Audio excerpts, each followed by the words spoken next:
तो पहला पॉइंट आ जाता है, पदार्थ का परमाणु सिद्धांत किसने दिया था? सबसे पहली बात तो डाल्टन ने दिया था।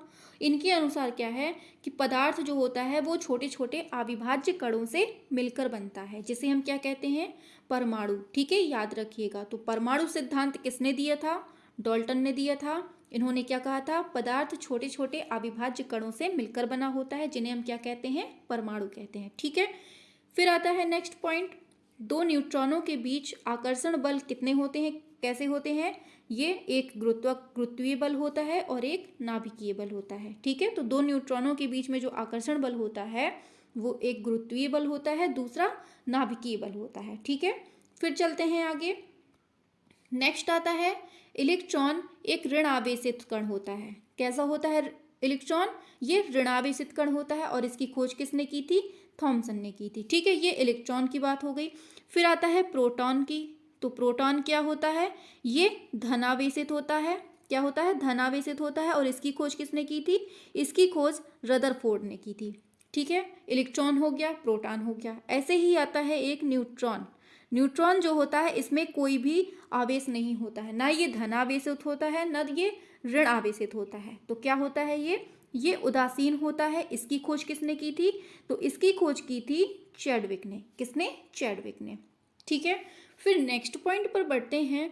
तो कैथोड किरण आ जाती है। कैथोड किरण जो होती है वो इलेक्ट्रॉनों की धाराएं होती हैं। जो कैथोड होती हैं वो इलेक्ट्रॉन की धाराएं होती हैं, मतलब कैथोड जो होता है वो नेगेटिव होता है। ठीक है, एनोड जो होता है वो पॉजिटिव होता है। समझ गए? चलिए आगे बढ़ते हैं। आता है सर्वाधिक वैद्युत ऋणात्मक तत्व कौन सा है? तो बहुत इंपॉर्टेंट है, बहुत पूछा जाता है। फ्लोरीन है। क्या है? वैद्युत ऋणात्मक तत्व कौन सा है? फ्लोरीन है। जबकि जो सर्वाधिक वैद्युत धनात्मक तत्व है वो कौन है? ये फ्रांसियम है। फ्रांसियम सबसे ज्यादा वैद्युत धनात्मक तत्व है और सबसे ऋणात्मक की बात करेगा तो फ्लोरीन है। ठीक है, आगे बढ़ते हैं। किसी तत्व के रासायनिक गुण नाभिक के बाहर विचरण करने वाले इलेक्ट्रॉनों की संख्या द्वारा तय होता है। समझ गए? चलिए आगे बढ़ते हैं। फिर देखिए, ऊपर हम बता चुके हैं न्यूट्रॉन की खोज किसने की है? तो ये जे चैडविक ने की है। कब की थी? 1932 में। ये याद नहीं रखना है, इसको याद रखिए। ठीक है, फिर आता है न्यूट्रॉन एक क्या है?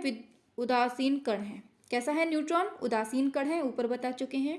न्यूट्रॉन का द्रव्यमान जो होता है वो हाइड्रोजन परमाणु के द्रव्यमान के लगभग बराबर होता है। मतलब बोल रहा है जो न्यूट्रॉन का कण होता है, जो द्रव्यमान होता है इसका जो द्रव्यमान होता है वो हाइड्रोजन के बराबर होता है। क्या होता है? न्यूट्रॉन जो होता है, ये N2 लिख दिया, नाइट्रोजन लिख दिया हमने। तो ये जो न्यूट्रॉन का कण होता है वो किसके बराबर होता है? ये हाइड्रोजन परमाणु के द्रव्यमान के बराबर होता है। ठीक है, फिर आता है वे तत्व जिनके प्रोटॉनों की संख्या या परमाणु क्रमांक समान होते हैं और न्यूट्रॉनों की संख्या भिन्न होती है, उसे क्या कहते हैं? समस्थानिक। बहुत इंपॉर्टेंट है, समझिएगा।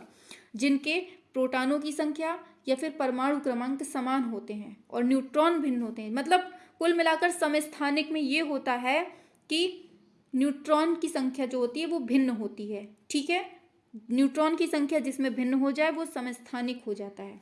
ठीक है, फिर आता है परमाणु का संगठन करने वाले तीन मौलिक कण कौन कौन से हैं? तीन मौलिक कण कौन कौन से हैं? तो ये इलेक्ट्रॉन, प्रोटॉन और न्यूट्रॉन है। ठीक है, ऊपर पढ़ चुके हैं हम इसके बारे में। आगे यहाँ पर केवल पॉइंट वाइज ही चलेंगे। जो एग्जाम में फंसने वाले होंगे, सीधे सीधे फंसने वाले होंगे, उन्हीं की बात होगी। ठीक है, आगे आता है इलेक्ट्रॉन की खोज किसने की थी? जे थॉमसन ने की थी और ये कैथोड किरणों में की थी। किसमें? कैथोड किरणों में। और प्रोटॉन की खोज किसने की थी? रदरफोर्ड ने। बात हो चुकी है। आगे, प्रोटॉन एक धनावेशित कण है जबकि इलेक्ट्रॉन क्या है? ऋणावेशित कण है। देख चुके हैं हम। किसी परमाणु के नाभिक में उपस्थित न्यूट्रॉनों की संख्या तथा प्रोटॉनों की संख्या का योग उनकी द्रव्यमान संख्या के बराबर होता है। तो याद रखिएगा, प्रोटॉनों की संख्या प्लस न्यूट्रॉनों की संख्या किसके बराबर होती है? उनके द्रव्यमान संख्या के योग के बराबर होती है। ठीक है, मतलब इनका जो योग होता है वो द्रव्यमान संख्या के बराबर होता है। आगे आता है नाभिक में उपस्थित प्रोटॉनों की संख्या का परमाणु क्रमांक कहते हैं। मतलब नाभिक में जितने भी प्रोटॉन उपस्थित होते हैं उसी को हम परमाणु क्रमांक कहते हैं। ठीक है, नाभिक में उपस्थित होता है, प्रोटॉन प्लस न्यूट्रॉन होता है, और इलेक्ट्रॉन जो होते हैं वो कक्षा के चारों ओर ऐसे ऐसे ऐसे ऐसे घूमते रहते हैं। तो ये जो p प्लस n होता है, प्रोटॉन और न्यूट्रॉन, ये दोनों मिलकर क्या कहलाते हैं? परमाणु क्रमांक कहलाते हैं। और यही दोनों मिलकर जब इनका योग कर दिया जाता है तो क्या बन जाता है? यही हमारा द्रव्यमान संख्या बन जाती है। ठीक है, आगे बढ़ते हैं। अमोनिया एक तीक्ष्ण गंध वाली रंगहीन गैस है। कैसी है ये?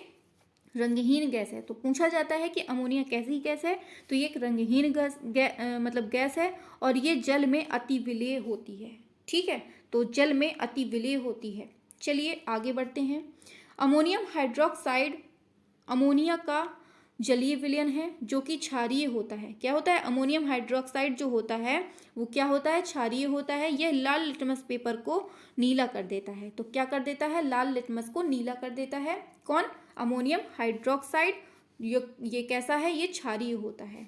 आगे बढ़ते हैं। एल्यूमिनियम मुक्त अवस्था में पाया जाता है। तो देखिए, मुक्त अवस्था में क्या पाया जाता है? एल्यूमिनियम पाया जाता है, सोना पाया जाता है। अभी देखिए आगे भी मिलेगा। ठीक है, तो आता है एल्यूमिनियम के मुख्य खनिज कौन कौन से हैं? बहुत इंपॉर्टेंट है। बॉक्साइट है, फेल्सपार भी है एल्यूमिनियम का, और क्रोमोलाइट भी है। तो बॉक्साइट, फेल्सपार और क्रोमोलाइट, ठीक है, ये सब किसके हैं? ये एल्यूमिनियम के हैं। फिर आता है पीतल, तांबा और जिंक का मिश्रित रूप है। अच्छा, ये पीतल का है बोल रहा है। ठीक है, बोल रहा है कि पीतल जो है किसका किसका मिश्रित रूप है? तो ये तांबा का है प्लस जिंक का है। किसका किसका है? तांबा का है और जिंक का है। इसकी ट्रिक याद करिए, ताज पी, ताज पी। तो ता से हो गया तांबा, तांबा किससे मिलकर बनता, सॉरी अरे क्या बोल रहे हैं, हाँ, ता से हो गया तांबा और जा से हो गया जिंक। ये जब दोनों मिल जाते हैं तो क्या बनाते हैं? पी। पी मतलब पीतल, ताज पी। ठीक है, याद हो गया। आगे बढ़ते हैं। इसमें तांबा और जिंक का अनुपात गुण के आधार पर अलग अलग रहता है, इसी में बोल रहा है। ठीक है, आगे बढ़ते हैं।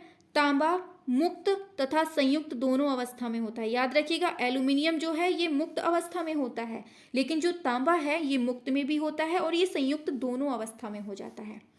आगे बढ़ते हैं। तांबा का शोधन विद्युत अपघटनीय परिष्करण द्वारा किया जाता है।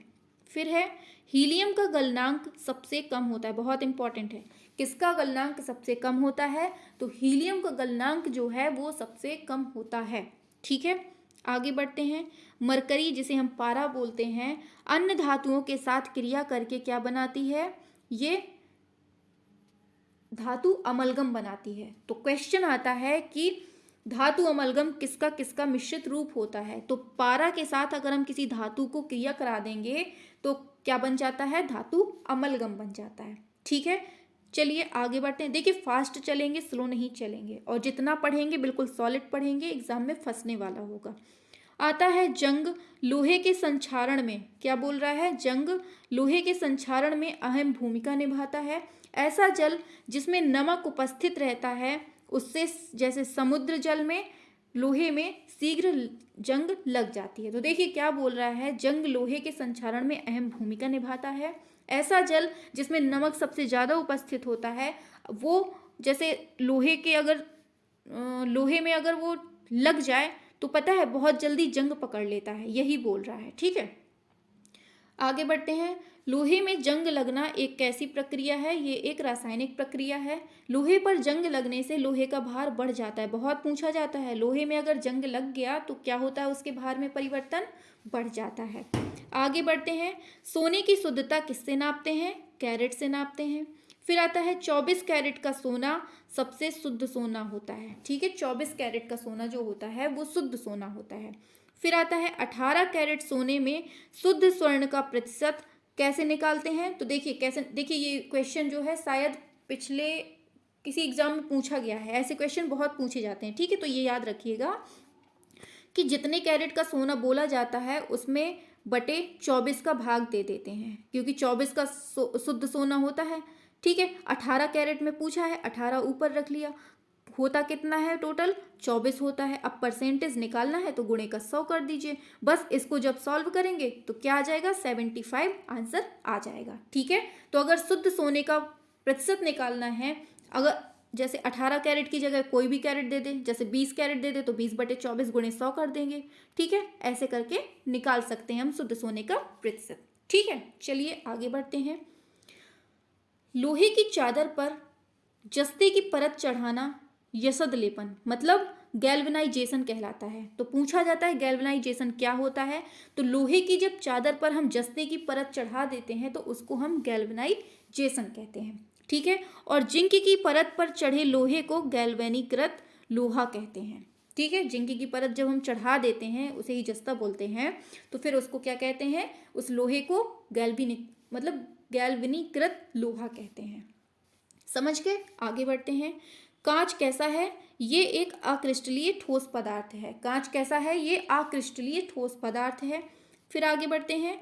आयरन को जंग से बचाने के लिए क्या करते हैं, उसमें पेंट करते हैं, ग्रीस लगाते हैं और जस्ता चढ़ा देते हैं, जिसे हमने अभी ऊपर गैल्वेनाइजेशन देखा है। ठीक है, बहुत पूछे जाते हैं ये क्वेश्चन। ठीक है, तो सारे पॉइंट बिल्कुल से माइंड में सेट कर लीजिए। ये बहुत पूछा जाता है, कांच कैसा है, ये अक्रिस्टलीय ठोस है। ठीक है, फिर आता है मुद्रा धातुओं की वैद्युत चालकता धातुओं में सबसे उच्च होती है। तो मुद्रा धातु जो होती है उसकी वैद्युत चालकता सबसे उच्च होती है। फिर नेक्स्ट पॉइंट पर बढ़ते हैं। तो नेक्स्ट पॉइंट आता है सिल्वर, जिसे हम चांदी कहते हैं, इसकी वैद्युत चालकता ऊष्मा चालकता तत्वों में सबसे उच्च होती है।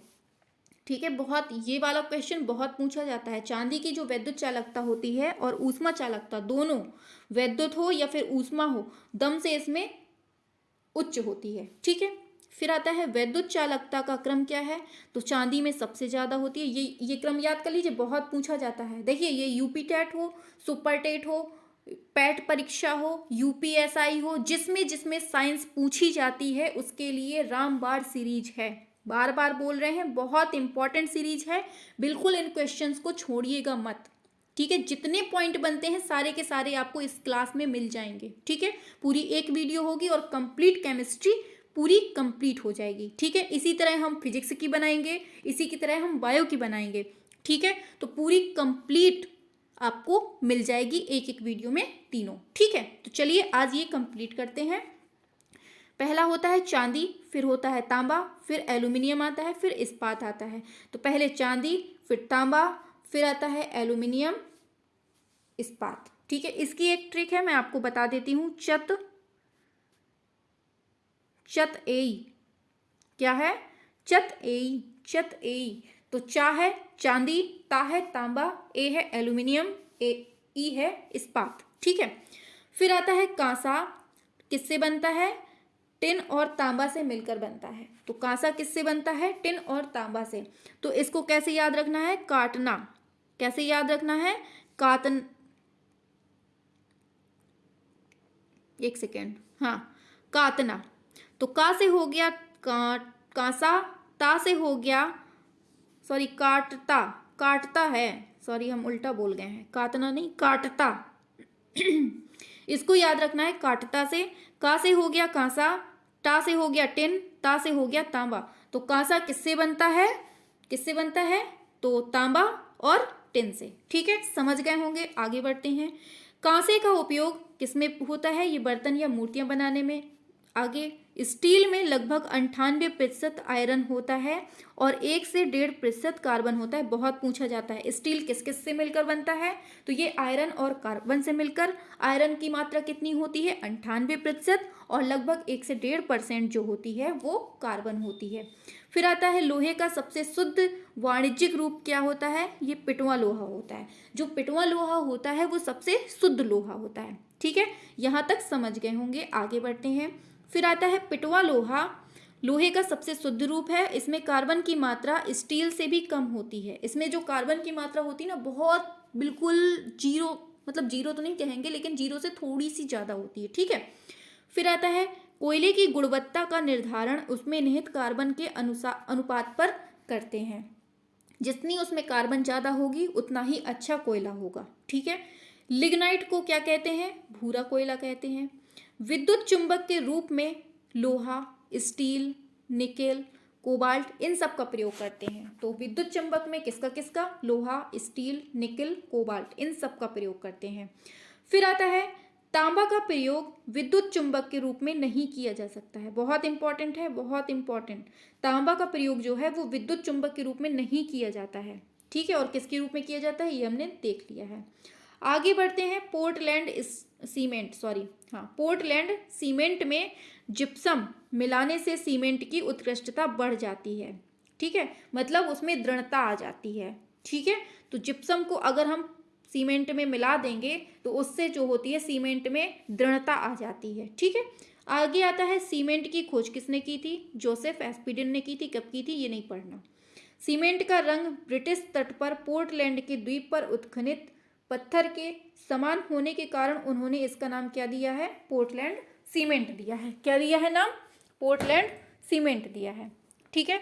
आगे बढ़ते हैं। पोर्टलैंड सीमेंट में 35% फ्लाई ऐश पाया जाता है जो वातावरणीय प्रदूषण उत्पन्न करता है, ठीक है। आगे बढ़ते हैं। बिजली की आगे देखते हैं।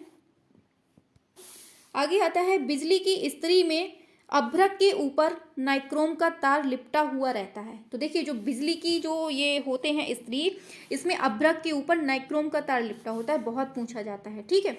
आगे आता है अभ्रक एक अच्छा प्रतिरोधी होता है। बहुत पूछा जाता है ये अभ्रक क्या है? एक अच्छा प्रतिरोधी है और ये ऊंचे ताप पर भी नहीं पिघलता है। कौन? अभ्रक जो है ये ऊंचे ताप पर भी नहीं पिघलता है। समझ गए?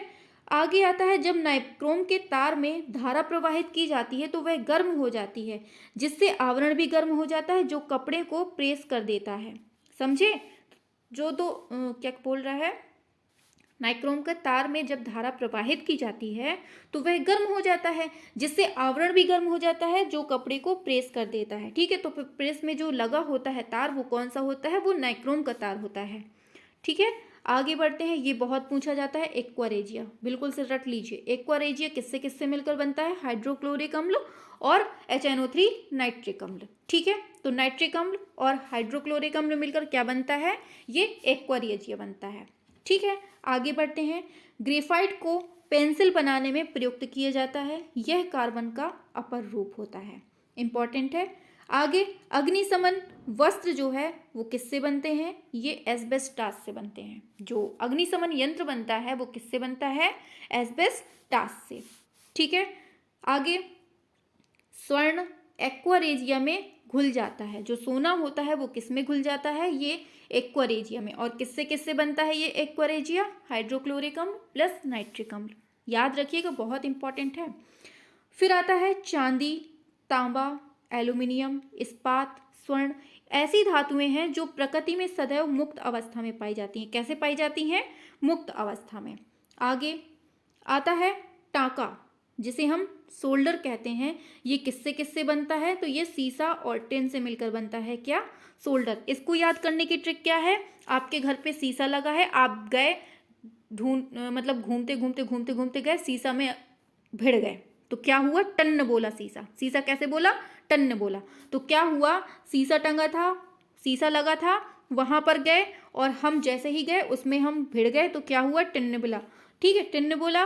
और हम भिड़े तो क्या हमारे कहाँ पर लग गया? शोल्डर में लग गया, मतलब हमारे कंधे पर लग गया। तो सीसा जो शोल्डर बना है वो किससे बना है? वो सीसा और टिन से बना है, ठीक है। याद करने की ट्रिक है। आगे क्विक सिल्वर का रासायनिक नाम क्या है? तो पारा को ही कहते हैं क्विक सिल्वर। याद रखिएगा, इंपॉर्टेंट है। आता है कार्बन का सबसे कठोरतम रूप क्या है? हीरा। बहुत बहुत बहुत बार पूछा जाता है। आता है पायस, एक द्रव का कोलाइडी निकाय है, जैसे दूध, पायसीकृत तेल, ये सब किसके आते हैं? तो ये पायस से संबंधित हैं। फिर आता है गहरे समुद्र में गोताखोरी के समय गोताखोर कौन सी जो गैस है किसका यूज करते हैं? तो ये ऑक्सीजन और हीलियम का करते हैं। किसका किसका? ऑक्सीजन के साथ वो हीलियम को साथ में लेकर जाते हैं। फिर नेक्स्ट पॉइंट आता है मैग्नीशियम को डॉव विधि द्वारा समुद्र के लवण MgCl2 × 6H2O द्वारा निष्कासित किया जाता है। तो क्या बोल रहा है? मैग्नीशियम को किस विधि के द्वारा समुद्र के लवण से निष्कासित करते हैं? तो ये डॉव विधि द्वारा। ये इतना याद रखिए कि डॉव विधि को किस में यूज करते हैं? मैग्नीशियम में। आता है समुद्र के जल का शोधन करने के लिए सामान्य रूप से आसवन विधि का प्रयोग करते हैं। बहुत इंपॉर्टेंट है। समुद्र के जल को अगर हम शोधन करेंगे तो किस विधि से? डेस्टिलेशन, जिसे हम आसवन कहते हैं, ठीक है। फिर आता है साधारण फिटकरी। फिटकरी का सूत्र बहुत पूछा जाता है, तो ये देख लीजिए, K2SO4 इंटू Al2SO4 का होल थ्राइज इंटू 24H2O। ये किसका सूत्र है? ये फिटकरी का है। इसका ये भी देख लीजिए, हिंदी में भी कभी कभी दे देता है, तो पोटेशियम एल्यूमिनियम सल्फेट है। ठीक है। फिर आता है फिटकरी जो होती है वो रक्तस्राव को रोक देती है। इसका कारण क्या है? इसका कारण स्कंदन होता है, जिसे हम कोगुलेशन बोलते हैं। आगे बढ़ते हैं। क्रिस्टलीकरण विधि ठोस पदार्थों के शोधन में प्रयुक्त होती है। तो क्रिस्टलीकरण विधि क्या होती है? ये ठोस पदार्थों के शोधन में प्रयुक्त होती है। फिर आता है आसुत जल। जल का सबसे शुद्धतम रूप होता है। आसुत जल जो होता है वो सबसे शुद्धतम रूप होता है, जबकि वायु विभिन्न गैसों का समांगी मिश्रण है। आगे, एल्कोहल जल मिश्रण से जल को आसवन द्वारा अलग किया जाता है। मतलब उसमें दे देगा एल्कोहल को, एल्कोहल में अगर हमने पानी मिला दिया है तो अब इनको अलग करना है, तो किस विधि से अलग करेंगे?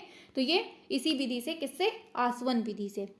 बहुत इंपॉर्टेंट है, सारे के सारे पॉइंट अच्छे से सुनते जाइएगा, किसी को भी ऐसी हवा में मत उड़ा दीजिएगा। आगे, सर्वप्रथम नीदरलैंड में 1893 में ओजोन का प्रयोग जल के उपचार में किया गया था। बहुत इंपॉर्टेंट है, ओजोन का सबसे पहले प्रयोग किसके उपचार में किया गया था? तो ये जल के उपचार में किया गया था। ठीक है। आता है ओजोन का प्रयोग जल उपचार में विसंक्रमण और ऑक्सीकरण के लिए किया जाता है। किसके लिए? विसंक्रमण और ऑक्सीकरण के लिए। आगे, ग्लूकोज हेक्सोज शर्करा का एक प्रकार है। ग्लूकोज को डेक्सट्रोज या ग्रेप शुगर भी कहते हैं। तो बहुत पूछा जाता है, ग्रेप शुगर किसको कहते हैं? तो ये ग्लूकोज को कहते हैं। किसको? ग्रेप शुगर किसको कहते हैं? ग्लूकोज को। डेक्सट्रोज शुगर किसको कहते हैं? ये भी ग्लूकोज को। और हेक्सोज शर्करा ये भी ग्लूकोज का ही एक प्रकार है। आगे, ग्लूकोज का आणविक सूत्र क्या होता है? C6H12O6। शुष्क बर्फ का सूत्र क्या होता है? तो CO2 होता है, जिसे हम कार्बन डाइऑक्साइड बोलते हैं। ठीक है। यह गैस अग्निशमन में प्रयोग होती है। कौन सी? ये कार्बन डाइऑक्साइड।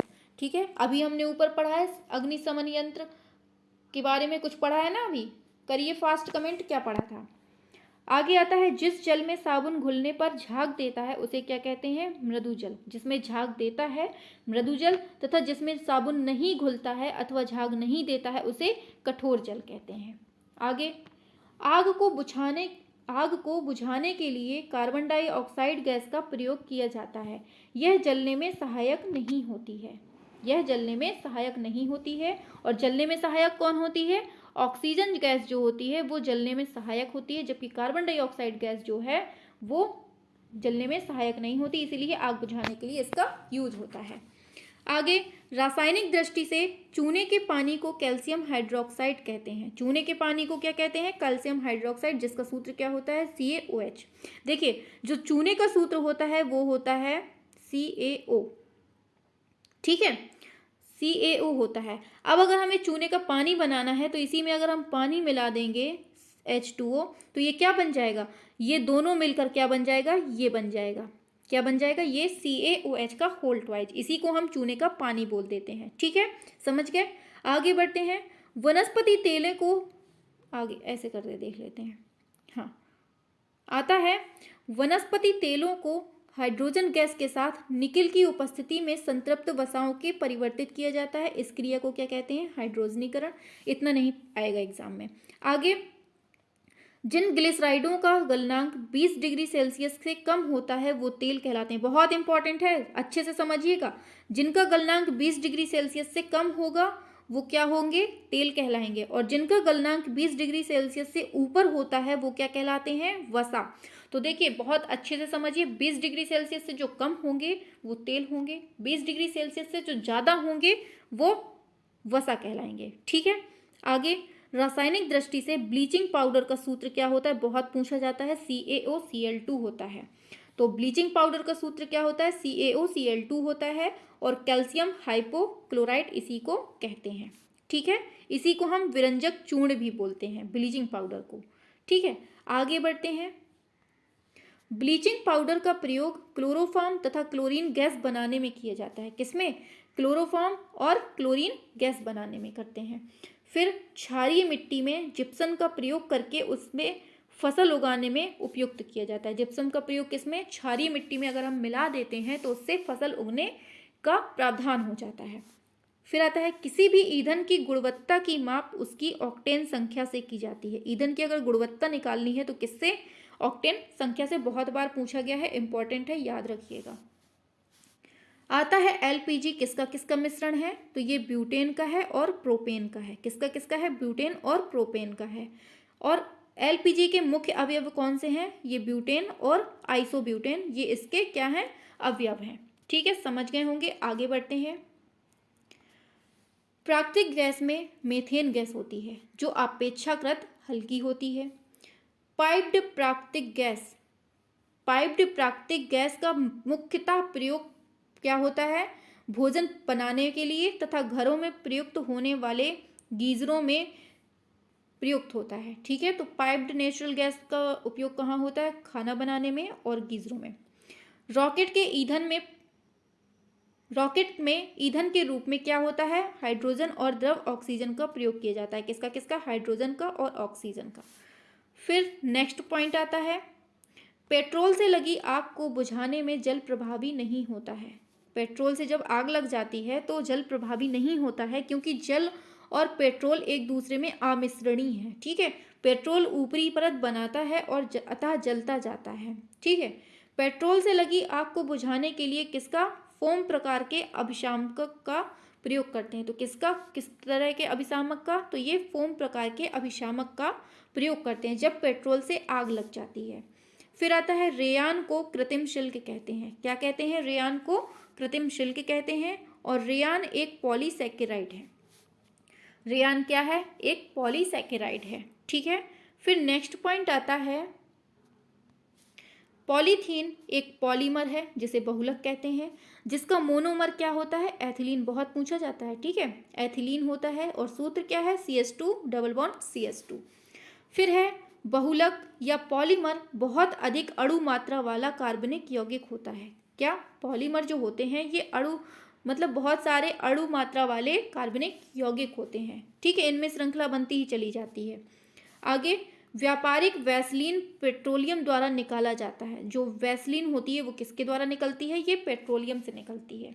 ठीक है, आता है हाइड्रोकार्बन का प्राकृतिक स्रोत क्या है? ये जीव भार है। हाइड्रोकार्बन का प्राकृतिक स्रोत क्या है?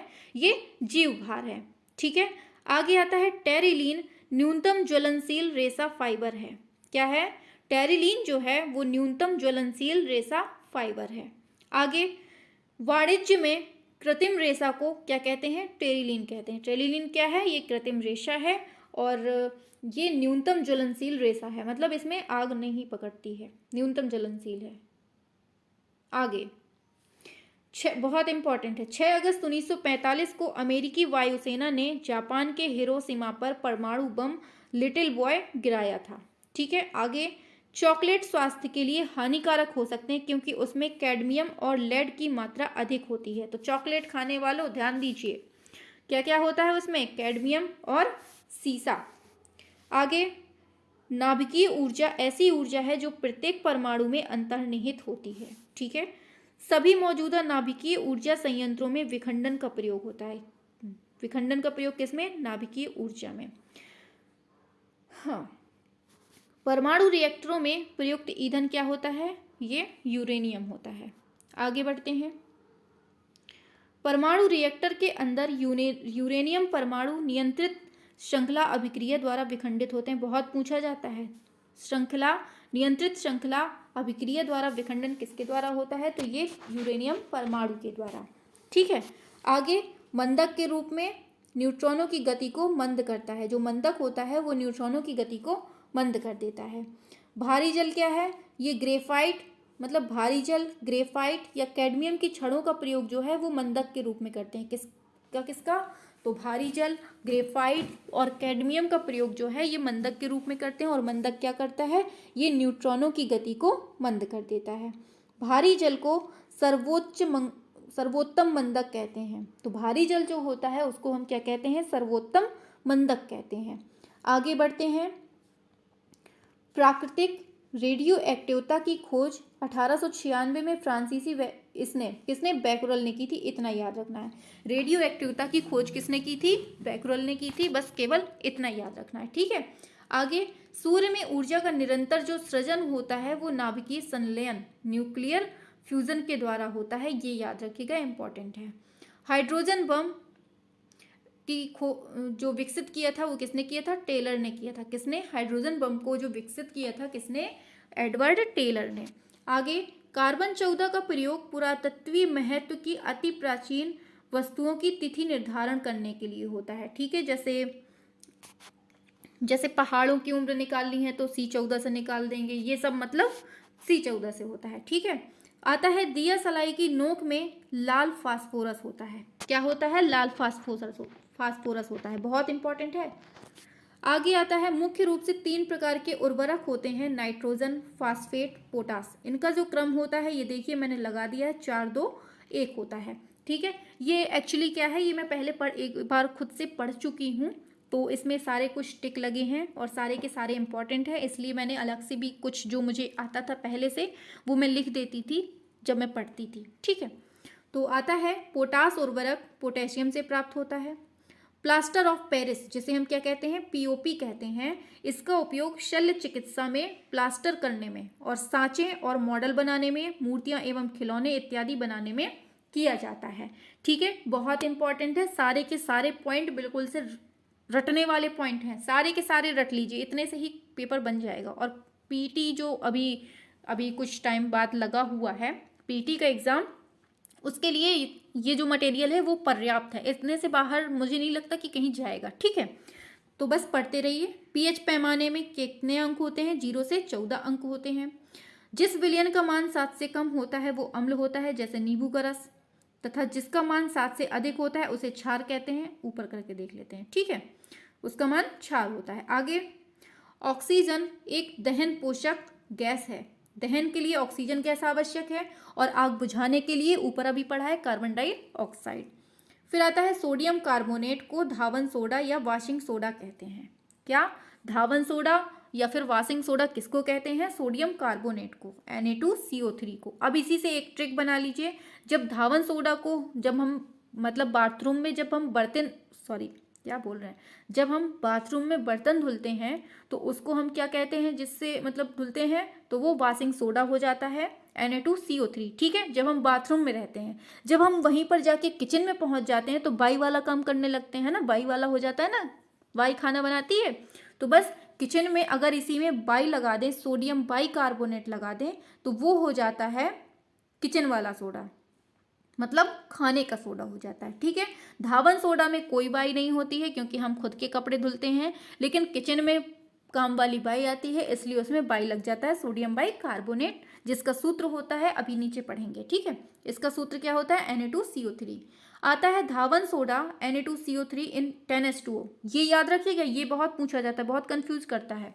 10 बाल्टी हम पानी लेके बैठते हैं जब हम बर्तन धुलते हैं, ठीक है। जब हम बर्तन धुलते हैं या कपड़े धुलते हैं तो कितनी बाल्टी लेकर बैठते हैं, 10 बाल्टी पानी लेके बैठते हैं। तो बस यही याद रखना है कि धावन सोडा में कितनी बाल्टी पानी होता है, तो 10 H2O पानी होता है, ठीक है। अर्थात सोडियम कार्बोनेट के अणु में जल के 10 अणु संलग्न होते हैं। आगे आता है, खाने के सोडा का रासायनिक नाम क्या है, सोडियम बाइकार्बोनेट NaHCO3, अभी हमने ऊपर बता दिया है। आगे, सोडियम बाइकार्बोनेट का प्रयोग खाद्य पेय पदार्थों के बनाने में किया जाता है, पढ़ चुके हैं। सोडियम बाइकार्बोनेट का वाणिज्यिक नाम बेकिंग सोडा है, इसे हम कुकिंग सोडा कहते हैं या खाने का सोडा। सिरका में लगभग 6 से 10% एसिटिक एसिड होता है, बहुत पूछा जाता है। सिरका में, सिरका की बात हो रही है, इसमें सबसे पहले तो कौन सा अम्ल पाया जाता है, तो इसमें एसिटिक अम्ल होता है, ठीक है। सूत्र क्या होता है, CH3COOH होता है, ठीक है। इसमें कितने प्रतिशत होता है, तो ये 6 से 10% इसमें पाया जाता है। आगे, सिरके का उपयोग प्रयोगशाला में अभिकर्मक के रूप में, किसके रूप में, अभिकर्मक के रूप में, तथा अचार चटनी आदि बचाने के लिए किया जाता है। आगे, दिया सलाई बनाने में लाल फास्फोरस और फास्फोरस ट्राइसल्फाइड, आप तो ये याद रखिए कि दिया सलाई बनाने में सबसे ज़्यादा क्या यूज होता है, तो लाल फास्फोरस होता है। फिर गैस के गुब्बारों में हाइड्रोजन गैस की जगह हीलियम गैस का प्रयोग होता है। किसमें, गैस के गुब्बारे जो होते हैं, अभी हमने ऊपर पढ़ा है, उसमें हाइड्रोजन गैस डालते हैं तो यहाँ पर जो गैस के गुब्बारे होते हैं उसमें किसका यूज होता है, तो ये हीलियम का होता है, क्योंकि हीलियम गैस जो होती है वो अदाह होती है, मतलब इसमें आग नहीं लगती है। ठीक है, आता है हाइड्रोजन गैस ज्वलनशील होने के कारण प्रायः उपयोग में नहीं लाई जाती है, क्योंकि हाइड्रोजन गैस जो होती है वो जल्दी जल जाती है ना, इसलिए इसका उपयोग ज़्यादा आसानी में नहीं करते हैं। आगे बढ़ते हैं। समझ में तो आ रहा है ना, बहुत सिंपल से पॉइंट है और बहुत इंपॉर्टेंट है, बिल्कुल से क्या कहते हैं उसको, मलाई टाइप के हैं, है ना। चलिए, आता है फिर carbon dioxide, carbon monoxide, nitrogen oxide तथा सीसा व भारी धातुओं के निलंबन कणों में के उत्सर्जन के कारण नगरीय वातावरण ग्रामीण वातावरण की अपेक्षा अधिक प्रदूषित होता है।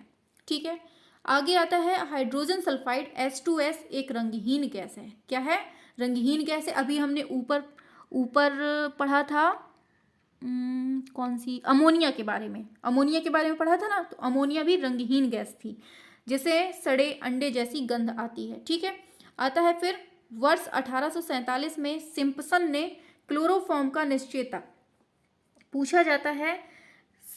ये कुछ नहीं याद करना है, आप केवल इतना याद रखिए क्लोरोफॉर्म का सूत्र क्या होता है, तो CaOCl2 किसका सूत्र होता है, ये क्लोरोफॉर्म का। आगे आता है KMnO4 जिसे हम पोटेशियम परमैंगनेट कहते हैं। इसका प्रयोग रोगाणुनाशी के रूप में किया जा सकता है और इसी को हम क्या कहते हैं, KMnO4 को लाल दवा कहते हैं, पोटेशियम परमैंगनेट। ठीक है, आगे आता है पोटेशियम परमैंगनेट एक क्या है, ये एंटीसेप्टिक है जिसका उपयोग हाथों तथा पैरों में त्वचा रोग तथा कवकों के संक्रमण को रोकने में, अल्सर के उपचार में इनका प्रयोग किया जाता है। आगे पोटेशियम परमैंगनेट का उपयोग गोनोरिया के उपचार में किया जाता है, इसे लाल दवा के नाम से भी जाना जाता है। फिर आगे बढ़ते हैं, नाइट्रस ऑक्साइड जिसे प्रायः लॉफिंग गैस कहते हैं N2O कहलाती है। बहुत इंपॉर्टेंट है, जो नाइट्रस ऑक्साइड है N2O क्या कहते हैं, लॉफिंग गैस कहते हैं, और ये एक रासायनिक अकार्बनिक यौगिक है। कैसा है ये, अकार्बनिक यौगिक है। ठीक है, आगे बढ़ते हैं। आगे आता है वायुमंडल में नाइट्रोजन सबसे अधिक 78%, फिर ऑक्सीजन 21%, मतलब लगभग 21%, और फिर कार्बन डाइऑक्साइड 0.036%, और उत्कृष्ट गैसें फिर ये सब बाद में हैं। ठीक है, तो सबसे ज़्यादा नाइट्रोजन, फिर ऑक्सीजन, फिर कार्बन डाइऑक्साइड, फिर इसके बाद आर्गन होती है। चलिए आगे, फिर रेडान को छोड़कर अन्य सभी उत्कृष्ट गैसें वायुमंडल में पाई जाती हैं। तो पूछा जाता है, बहुत पूछा जाता है कि ऐसी कौन सी गैस है जो वायुमंडल में उपस्थित नहीं है। ऑप्शन दे देगा 4, उसमें रेडान भी होगा, तो आंसर क्या होगा, रेडान। शाबाश। चलिए आगे आता है निष्क्रिय गैसों में आर्गन वायुमंडल में सबसे अधिक मात्रा में पाई जाती है। निष्क्रिय आर्गन गैस जो है वो निष्क्रिय गैस है और ये सबसे ज़्यादा वायुमंडल में पाई जाती है निष्क्रिय गैसों में। ठीक है, इसकी खोज किसने की थी, तो रेले और रैमजे ने की थी। किसने, रेले और रैमजे ने किसकी खोज की थी, तो ये की थी आर्गन की खोज। ठीक है, और ये कैसी है, ये निष्क्रिय गैस है और ये सबसे ज़्यादा वायुमंडल में पाई जाती है। समझ गए। आगे आता है नेफ्थलीन का प्रयोग जो है किस में करते हैं, तो इसका प्रयोग कोलतार में करते हैं। किस में करते हैं, इसका प्रयोग कोलतार में करते हैं। चलिए आगे बढ़ते हैं, आगे चलते हैं। तो व्यापक रूप से इस्तेमाल किया गया नाइट्रोजनी उर्वरक यूरिया क्या है, यूरिया क्या है, ये एक नाइट्रोजनी उर्वरक है, ये पूछा जाता है। और सबसे पहले प्रयोगशाला में क्या बना था, ये क्या कहते हैं, यूरिया बना था। ठीक है, यूरिया का सूत्र पूछ लिया जाता है तो कितना प्रतिशत होता है, ये प्रतिशत पूछ रहे हैं, क्या बोल रहे थे, हाँ यूरिया का सूत्र जो होता है वो होता है NH2CO NH2 होता है। ठीक है, समझ गए होंगे। चलिए आगे बढ़ते हैं। यूरिया ऐसा उर्वरक है जिसमें नाइट्रोजन की सर्वाधिक मात्रा पाई जाती है। नाइट्रोजन की मात्रा कितनी होती है इसमें, 46% होती है।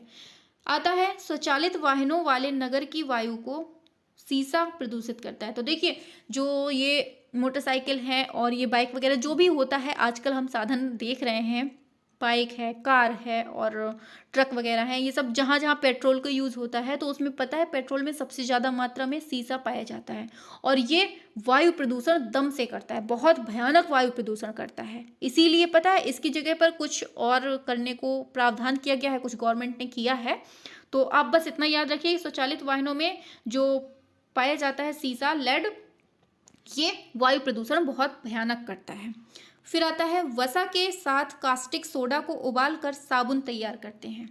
तो देखिए क्या है कि वसा के साथ कास्टिक सोडा, किसको, कौन सा सोडा, देखो कास्टिक सोडा को अगर हम वसा के साथ मिलाते हैं तो क्या बनता है, साबुन।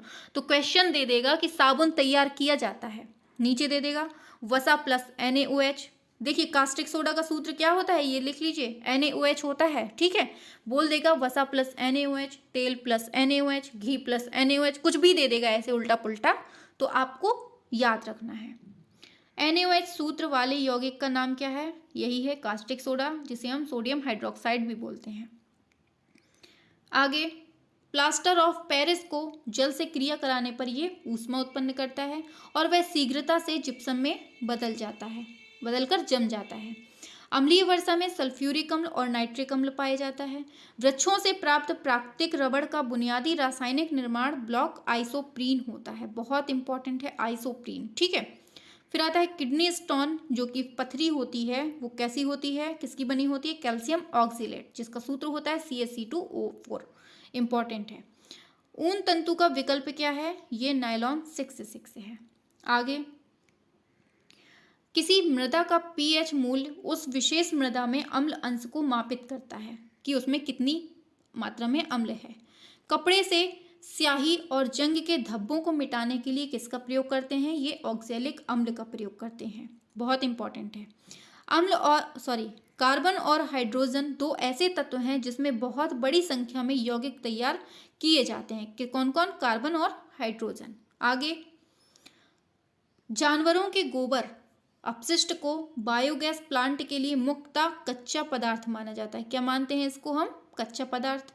गोबर गैस मतलब बायोगैस का संगठन किस प्रकार होता है, इसमें मीथेन 55%, बहुत पूछा जाता है। गोबर गैस में सबसे ज्यादा मात्रा में क्या होता है, मीथेन होता है, ये बस याद रखिए। आगे बढ़ते हैं। ओजोन परत के अवक्षय में क्लोरोफ्लोरोकार्बन, CFC, हेलेंस, नाइट्रोजन और ऑक्सीजन प्रमुख है। ओजोन परत का जो क्षय हो रहा है, जो कि कहाँ पाई जाती है ये ओजोन परत, बताइए कमेंट में, किस परत में पाई जाती है, कौन से मंडल में। तो ये जो क्षय हो रहा है किसकी वजह से, क्लोरोफ्लोरोकार्बन, हेलेंस और नाइट्रोजन। आता है ओजोन का सर्वाधिक विनाश किसकी वृद्धि के कारण, CFC के कारण। क्या, CFC। वायुमंडल में ओजोन गैस द्वारा पराबैंगनी किरणों का अवशोषण होता है, जिससे पराबैंगनी किरणें सीधे पृथ्वी पर नहीं पहुंच पाती। ये ओजोन जो परत होती है, ये हमें पृथ्वी में पराबैंगनी किरणों से बचाती है। फिर आता है पाश्चुरीकरण, जिसे हम पाश्चराइजेशन कहते हैं। ये वो प्रक्रिया होती है जिसमें दूध को 63 डिग्री सेल्सियस पर, बहुत इंपॉर्टेंट है, पूछा जाता है कौन से डिग्री सेल्सियस पर, 63 डिग्री सेल्सियस पर 30 मिनट तक गर्म करते हैं और फिर शीघ्रता से ठंडा किया जाता है। ये होती है पाश्चुरीकरण। क्या होता है, कितने सेंटीग्रेड, 63 सेंटीग्रेड, और कितना टाइम होता है इसमें, 30 मिनट, सॉरी। दहन कैसी प्रक्रिया है, एक रासायनिक प्रक्रिया है। फिर आता है सिगरेट के धुएं में प्रमुख रूप से कार्बन मोनोऑक्साइड होता है और हाइड्रोजन साइनाइड होता है। तो सिगरेट में क्या क्या होता है, ये होता है। फिर आता है कार्बन मोनोऑक्साइड, ये एक वायु प्रदूषक है। आगे उत्पादक गैस, प्रोड्यूसर गैस सबसे ज्यादा पूछा जाता है, प्रोड्यूसर गैस है, ऑप्शन दे देगा CO+N2, तो यही है प्रोड्यूसर गैस, जिसको हम नाइट्रोजन और कार्बन मोनोऑक्साइड के मिश्रण को ही प्रोड्यूसर गैस कहते हैं। फिर आता है रात को पेड़ के नीचे सोने की सलाह नहीं दी जाती है, क्योंकि पेड़ रात में कार्बन डाइऑक्साइड निकालते हैं, सभी जानते हैं। आता है उत्प्रेरक वह पदार्थ होता है जो किसी रासायनिक अभिक्रिया की दर को परिवर्तित कर देता है, परंतु स्वयं अभिक्रिया के अंत में रासायनिक रूप में अपरिवर्तित रहता है। समझ गए, आगे बढ़ते हैं। सोडियम बेंजोएट का उपयोग अचार, मुरब्बे, टमाटर की चटनी, फलों के रस, अन्य खाद्य पदार्थों के परिरक्षण में किया जाता है, बहुत पूछा जाता है, याद रखिएगा। भोपाल गैस त्रासदी का क्या है, MIC के द्वारा हुई थी, कब हुई थी, कमेंट पर छापना है आपको। आता है ओजोन का रासायनिक सूत्र क्या है, तो O3, ये सिंपल सा है। फलों को पकाने में कृत्रिम रूप से किस गैस का बहुत पूछा जाता है, बहुत ज़्यादा, एथिलीन गैस भी, और साथ में कभी कभी इसमें एसिटिलीन भी बोल देता है, ठीक है। आगे प्रिवेंशन ऑफ फूड एडल्ट्रेशन अधिनियम क्या है, प्रिवेंटेशन ऑफ फूड एडल्ट्रेशन अधिनियम तहत एसिटिलीन गैस फलों को पकाने में प्रतिबंधित कर दी गई थी। ठीक है, एसिटिलीन भी का प्रयोग करते हैं ना, अभी ऊपर हमने बताया, तो इसका प्रतिबंध हो गया है क्योंकि ये नुकसान करती है। आगे मीथेन को क्या कहते हैं? Marsh gas. इसका सूत्र क्या है? CH4। अम्ल वर्षा वायु में उपस्थित प्रदूषकों सल्फर डाइऑक्साइड और नाइट्रोजन SO2 और NO2 के कारण होती है। फिर आता है वायु में सल्फर डाइऑक्साइड और जल से क्रिया करके सल्फ्यूरिक अम्ल बनता है तथा नाइट्रोजन ऑक्साइड की जल से क्रिया के फलस्वरूप नाइट्रिक अम्ल बनता है। आगे हाइड्रोजन की खोज किसने की थी? बहुत पूछा जाता है, ये कैवेंडिश ने की थी। गन्ने को पेर कर रस निकालने के बाद बचा जो ठोस पदार्थ होता है उसे क्या कहते हैं? खोई कहते हैं। आगे देखिए, हाइड्रोजन में जब हम वनस्पति तेल को मिलाते हैं, निकल की उपस्थिति रखते हैं, तो क्या बनता है? घी बनता है। ये पॉइंट याद रखिए। फिर आता है क्लोरीन का उपयोग रोगाणुनाशक के रूप में पेयजल के शोधन में होता है। फिर आता है पेयजल में उपस्थित जीवाणुओं को क्लोरीन द्वारा नष्ट किया जाता है। क्या है? जो किसके द्वारा? क्लोरीन के द्वारा जो जीवाणु होते हैं पेयजल में उसको नष्ट करते हैं। क्लोरीन के अन्य उपयोग ब्लीचिंग पाउडर के निर्माण में और विरंजक के रूप में। किसका? क्लोरीन का। आगे मोमबत्ती पैराफिन नामक हाइड्रोकार्बन की बनी होती हैं। ठीक है, किसकी? मोमबत्ती पैराफिन से बननी होती है। ठीक है। फिर आता है उच्च दाब पर निकल उत्प्रेरक की उपस्थिति में हाइड्रोजन वनस्पति तेलों के संयोग से करने पर यह वनस्पति घी होता है।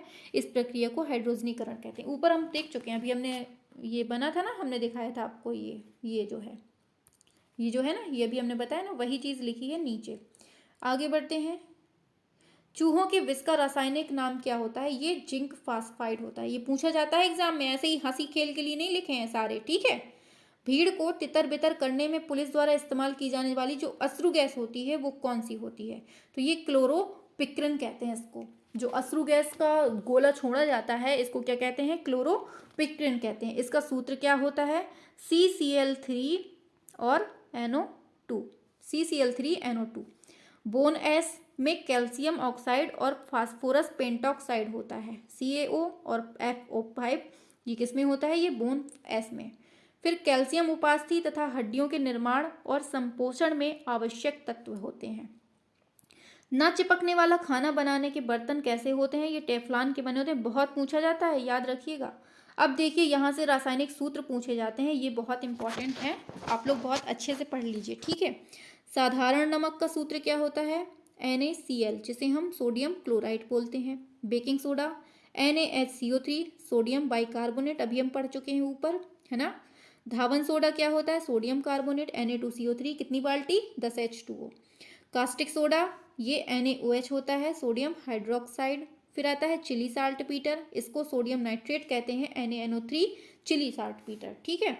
फिर आता है सुहागा, तो ये बोरेक्स कहते हैं, Na2B4O7 इंटू 10 H2O, ये होता है बोरेक्स का सूत्र। बहुत पूछा जाता है, याद रखिएगा। आगे आता है फिटकरी, तो potassium aluminium K2SO4 into Al2SO4 का होल थ्राइस इंटू 24 H2O। फिर आता है लाल दवा, तो ये पोटेशियम परमैंगनेट का होता है, KMnO4 इसका सूत्र होता है लाल दवा का। फिर आता है सोरा और नाइटर, तो क्या होता है? Potassium nitrate KNO3। फिर आता है चूने का पानी, तो कैल्शियम हाइड्रोक्साइड CaOH का होल ट्वाइस। फिर आता है विरंजक चूर्ण, तो ये ब्लीचिंग पाउडर है, इसका सूत्र क्या होता है? CaOCl2 होता है। सबको रटने हैं, ये बिल्कुल से रटे होने चाहिए सभी को, सोते में भी अगर कोई पूछे तो बनने चाहिए, ऐसे याद होना चाहिए। फिर आता है चौक या चूना पत्थर या संगमरमर, तो ये क्या होता है? Calcium carbonate CaCO3। आगे बढ़ते हैं। आगे आता है नवसादर का क्या होता है? तो ये NH4Cl ammonium chloride. Laughing gas का क्या होता है? ऊपर देख चुके हैं, N2O nitrous oxide. Galena PbS होता है, लेड सल्फाइड। शुष्क बर्फ CO2 ठोस कार्बन डाइऑक्साइड। हरा कशिश ferrous sulphate FeSO4 into 7H2O। सफ़ेद कशिश जिंक सल्फेट होता है, ZnSO4 इंटू 7H2O। नीला कशिश copper sulphate CuSO4 into 5H2O। सिरका एसिटिक अम्ल CH3COOH। आगे एल्कोहल इथाइल एल्कोहल C2H5, बहुत पूछा जाता है, C2H5OH। Would spirit methyl alcohol CH3OH। तो आज हमने केमिस्ट्री पूरी कंप्लीट कर ली। ठीक है, पूरी केमिस्ट्री कंप्लीट कर ली एक वीडियो में। ठीक है, ऐसे ही हम फिजिक्स कंप्लीट करेंगे, ऐसे ही हम बायो कंप्लीट करेंगे। ठीक है, इसके पहले हमने हिस्ट्री कंप्लीट कर दी है एक वीडियो में, और मॉडर्न हिस्ट्री भी हमने एक वीडियो में कंप्लीट कर दी है। ठीक है, और इसके अलावा संविधान एक वीडियो में कंप्लीट कर दिया है।